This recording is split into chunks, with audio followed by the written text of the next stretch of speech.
فائٹولاکا میں بھی یہ بات ہے، لیکن مرکری میں بہت نمایاں ہے، اور مرکری میں اس لیے وہ واقعتاً ہڈی کی ہیں کہ مرکری میں ہڈیاں گلانے کی طاقت پائی جاتی ہے، اس لیے جب ہڈیوں کے ناسور ہوں، ہڈیاں گلیں، تو ان میں مرکری کام آتا ہے، اس لیے سفلس کی یہ چوٹی کی دوائی سمجھی جاتی ہے۔ سفلس بھی ہڈیوں کا دشمن ہے، اور گلینڈز کو بھی سفلس کہا جاتا ہے۔ اسی طرح ہڈیوں کے علاج اگر آپ غلط کریں یا گلینڈز کے غلط علاج کریں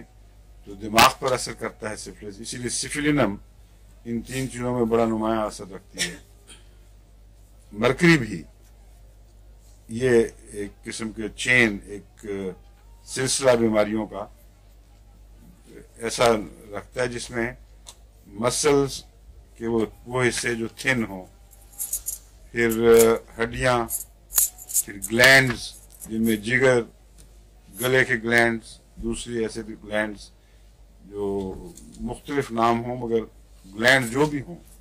ان میں مرکری اثر انداز ہوتا ہے۔ اور دماغی علامتیں، جب ان علامتوں میں آرام آئے اور دماغ کی طرف منتقل ہوں یا بالآخر دماغ پر اثر انداز ہو جائیں، خواہ منتقل ہوتی دکھائی دیں یا نہ دیں، بعض دفعہ اکٹھی بھی رہتی ہیں، اس میں بھی مرکری نمایاں ہے۔ فائٹولاکا بھی